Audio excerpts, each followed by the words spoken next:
insights, picks, results. This is Wizard Sports Picks. Beyond the Lines.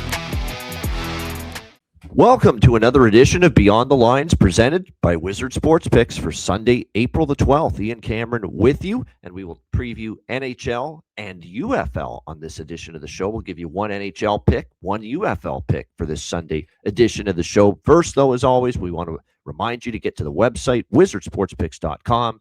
Tons of great handicappers at the website. It's been a great run from day one on the website for me, up over 20 units of profit from day one in all sports combined. Very, very proud of the efforts that I've made as far as delivering profits in all sports. Number one in the NFL, profitable in NHL, profitable in college basketball, profitable in NBA. To be able to say I'm profitable in all those sports, I'm proud of that. I want to keep it going, and we still have a lot on the menu. NHL, Stanley Cup playoffs, NBA playoffs, both starting next weekend. MLB now underway. So lots going on still at the moment at wizardsportspicks.com. CFL gets underway in 2 months. I'll be handicapping that as well. So make sure you get on board. Daily premium picks as well as long-term subscription passes, 3-day, 7-day, 30-day, and 1-year all sports passes available. And also on the homepage, you can enter your email address to get free picks sent to your inbox each and every day. All right, let's get into some Sunday previews. We will start in the UFL. It's week 3, and it is the final game of week 3 in the UFL Sunday afternoon. The Birmingham Stallions taking on the St. Louis Battlehawks. We've got Birmingham 2.5-point road favorites, 42 the total in this game. The Birmingham Stallions, they're not your Skip Holtz's Birmingham Stallions. They're not your father's Birmingham Stallions. They're not your Skip Holtz's Birmingham Stallions. This is not the same dominant spring football franchise we had seen under Skip Holtz, the former head coach of this Birmingham team. Not this year, in year one under new head coach A.J. McCarron, who has no previous coaching experience. And we are seeing this team, despite still a fairly talented roster on both sides of the football, things just aren't gelling for Birmingham. You know, their defense hasn't been nearly as good. Their offense has been really lacking that big play, deep shot explosiveness that we've become accustomed to in many years past for this Birmingham team. Matt Corral's been inconsistent, I guess is the best word to describe it, at the quarterback spot. Their trench play on both lines, offensive line, defensive line, maybe not nearly as good either. And then you factor in the inexperience of the coaching staff, and it's pretty clear to see why Birmingham has taken a step back so far. Now, they're only 1-1 straight up on the season, so it's not like it's, life or death. They're still 1-1, but they're 0-2 against the spread.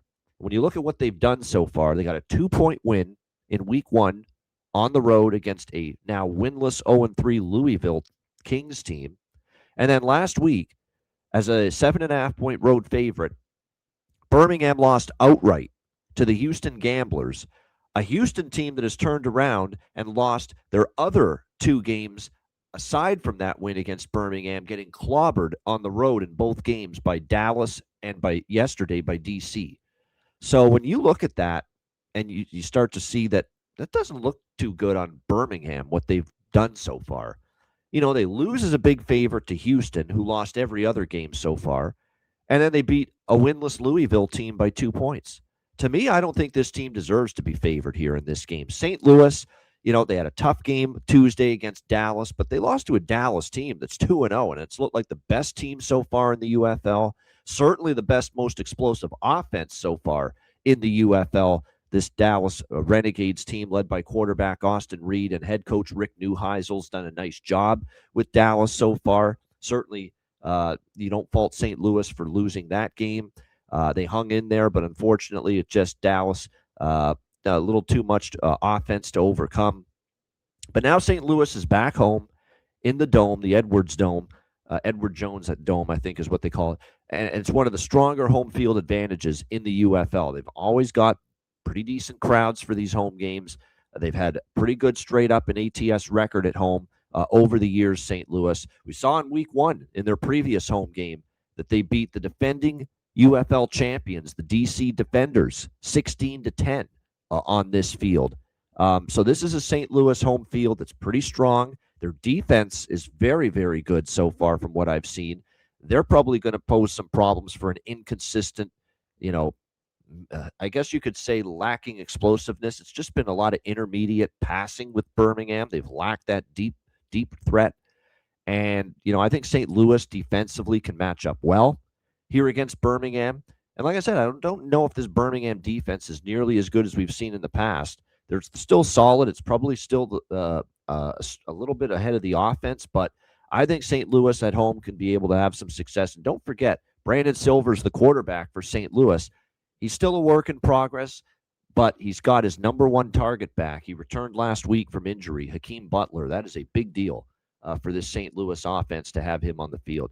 I just think Birmingham 0-2 against the spread. I've cashed tickets in each of the first 2 weeks betting against Birmingham, and I have no reservations at all of betting against them again here on this Sunday Week 3 game against St. Louis. So let's go with the St. Louis Battlehawks plus 2.5 against the Birmingham Stallions. I expect St. Louis to win this game outright, but I'll take St. Louis plus 2.5 against Birmingham in UFL Week 3 action here for Sunday, April 12th. And let's lace up the skates, and let's go to the ice where we'll talk Ottawa, New Jersey in a little Sunday night NHL action as the regular season winds down. We've got Ottawa minus 125 road favorites, 6.5 the total here, shaded to the under in this game. When you look at this matchup here between the Senators and the Devils, it's a reasonable price, I think, to back Ottawa. When you look at this matchup, you would think, well, both teams played yesterday, so it's a back-to-back for both the Sens and the Devils. But if you actually look at it, it's a better travel situation and scheduling situation for Ottawa, because Ottawa played yesterday afternoon, 3-0 shutout win early Saturday afternoon against the New York Islanders. They're already in the New York area, and now they play New Jersey here on a Sunday night. So it's not a bad turnaround. You played Saturday afternoon in Elmont, New York.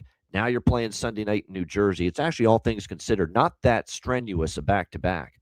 For New Jersey, they played later Saturday afternoon, and they played in Detroit, beating the Red Wings and eliminating the Detroit Red Wings in the process from Stanley Cup playoff contention. And so they had to travel Saturday night from Detroit back to New Jersey. So it's actually a better situational spot here for Ottawa if you look at it. And Ottawa's the better team anyway, and I like the purpose we're seeing from Ottawa. We're seeing, as these games become more important down the stretch, we're seeing Ottawa elevate. They're not giving up much defensively. They're playing a real strong team structure in their own zone. Their goaltending has been pretty solid for the most part as well. And they're capitalizing on their chances, and they've finally gotten healthier on the blue line with Jake Sanderson, Thomas Chabot, both returning from injury. They missed those two players big time, and now they've bolstered that blue line, which is now playing a lot better. We are going to see Nico Dawes get the start here for the New Jersey Devils because Jacob Markstrom's been shut down for the season. Jake Allen started yesterday against Detroit, so New Jersey's going to turn to Nico Dawes. If you look at his numbers in the AHL, they're not that good. He's got an .891 save percentage in the American Hockey League this season. So I think Ottawa can probably score some goals. I expect them to bottle up New Jersey. They're playing great defensively, and I think they get another big win and punch their playoff ticket, which I believe they can do with a victory here on Sunday night against the New Jersey Devils. So we will take the Ottawa Senators minus 125 against the New Jersey Devils. This team has played some really good hockey. They've won, I believe, 4 in a row now. They beat Carolina, Tampa Bay, and Florida at home. They went on the road. They shut out the New York Islanders 3-0. And keep in mind, that's an Islanders team that was playing their second game for their new head coach, Peter DeBoer. And it's not easy to beat teams that have just fired their coach. They always play well immediately after a coaching change. Ottawa was able to beat that Islanders team yesterday, and I think they will notch another victory here Sunday night against New Jersey. So we'll go with the Ottawa Senators minus 125 against the New Jersey Devils for my NHL pick for this Sunday, April 12th. That is a wrap for this edition of Beyond the Lines. Thanks for tuning in. Hit the like button on the way out and get to wizardsportspicks.com and check out all the premium plays on a daily basis and premium picks from all the great handicappers on the website. Thanks for tuning in. I'm Ian Cameron. Have a great Sunday. Enjoy the games and good luck. And thanks for watching the Sunday, April 12th edition of Beyond the Lines presented by Wizard Sports Picks.